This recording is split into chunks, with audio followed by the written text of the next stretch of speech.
So let me talk real briefly about action sets. So action sets, as Jeff mentioned earlier, is a group of actions that are tied together. Now remember that controller joke slide I had with like all the things just crammed into one device? Action sets are a solution to that problem, and it's how you deal with the sea of buttons issue on a controller that has scarce inputs.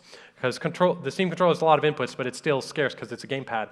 And so here is the controller, the conventional mouse and keyboard control screen for Defender's Quest. And as you can see, it's a sea of buttons. You know, it's very much based around the hotkeys idea. And here is the config for Steam controller support in my game Defender's Quest. And what I've done is that I've separated all of this stuff, which represents everything you can do on any screen in the game, into 3 discrete action sets. Because guess what? You're not going to need the battle controls in a menu. You're not going to need the battle controls in the overworld. You're not going to need the overworld map controls when you're in a battle. So those should be segregated into different action sets. It's cleaner, it's simpler, it's more robust, it's easier for the developer to think about, it's easier for the player to think about.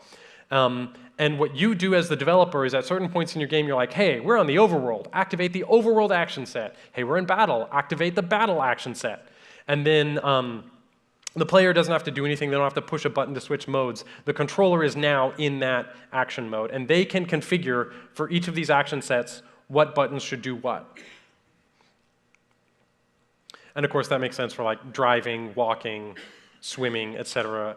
And it's just depending on what's appropriate for your game. Now, I should mention that sets are not just something you set globally for your entire game. They can be set individually, discretely, and separately for each device. So you can send out a command that says, hey, everyone, we're in overworld mode, or just controller 1 if it's a single-player game. But you can also set different action sets active for different unique controllers. So say you have, team-based shooter, if you've ever heard of one of those, that has different classes that might have